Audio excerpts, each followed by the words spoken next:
Viewers, when Ibrahim Traoré recently released thousands of beavers into his newly created artificial river, the whole world paused in shock. People were astonished.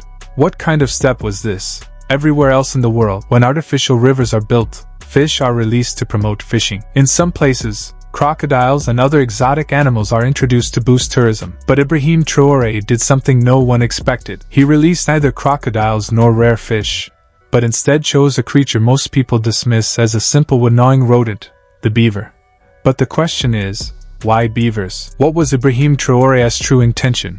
And how could these animals transform this artificial river from just a tourist attraction into a thriving natural ecosystem? That's exactly what we'll uncover in today's video.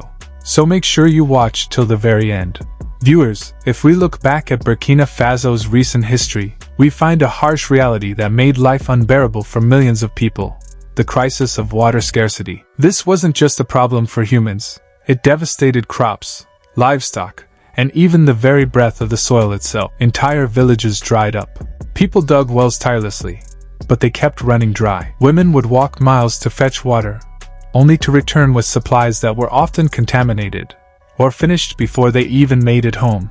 Mothers had no answer when their children cried from thirst except to pray. At times, even for a single sip of water, people were forced to mortgage their land, their honor, and even their children. Rainfall had abandoned them, and nature itself seemed angry. But it was at this dark moment that a young leader rose, Ibrahim Traoré. And with his arrival came not just slogans, but real action. Among his boldest steps was the creation of an artificial river. Yes, while the rest of the world focused on dams and water tanks, Ibrahim asked a deeper question.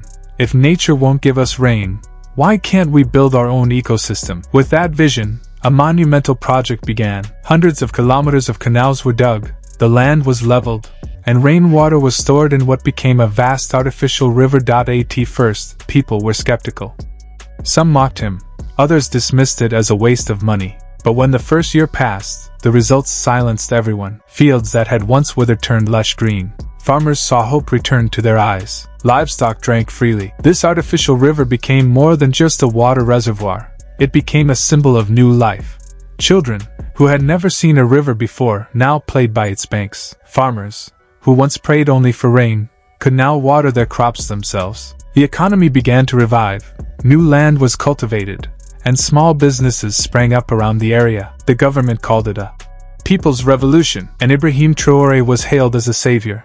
But as with all progress, challenges soon emerged. In the beginning, water flowed freely, soil absorbed it, and birds sang along the banks. But with time, the flow slowed down. Silt, leaves, and waste began to pile up on the riverbed. In some areas, stagnant pools formed, breeding mosquitoes and reducing the amount of clean water. Farmers complained that the water was no longer the same. Algae began to spread across certain sections, a warning sign that pollution was setting in. If nothing was done, this project, once the pride of Burkina Faso, could soon become a disaster.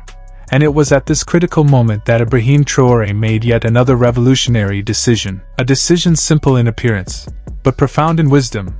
He turned again to nature. He gathered the country's best environmental experts, water engineers, and scientists. They studied water cleaning systems from across the world, giant filters, pumping machines, chemical treatments. But these solutions were expensive, energy draining, and harmful to the environment. For a resource-limited nation like Burkina Faso, it was impossible to install such machines every few kilometers.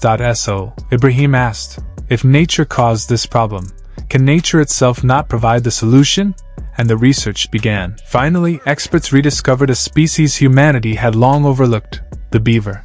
Viewers, the beaver is a medium-sized animal found mostly in North America, Europe, and a few specific regions. It is known as nature's engineer. Why? Because it cuts trees, arranges logs, and builds natural dams that regulate water flow, purify it, trap sediment, enrich the soil, and create entire ecosystems. Wherever beavers live, life flourishes again.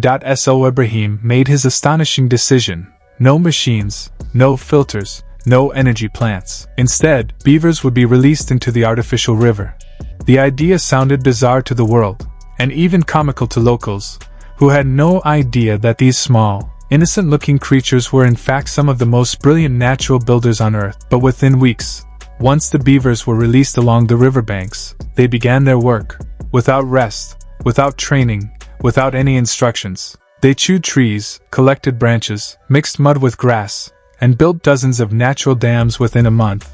These dams balanced the water flow, prevented stagnation, and gradually settled the sediments at the bottom.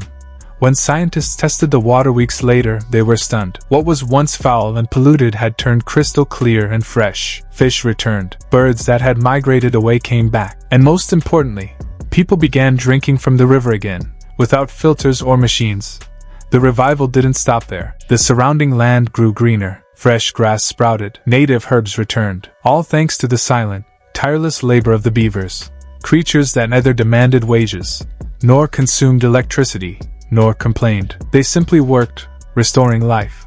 Today, Burkina Faso has begun teaching children about beavers in schools. Posters of them hang on walls. Their story is told as an example of harmony with nature, and the world is watching, calling it a successful model to replicate. This was the moment the world realized: when humans choose to befriend nature, nature never responds with hostility. These beavers prove that the solutions to humanity's greatest crises are not always in machines, but hidden in the secrets of the earth itself.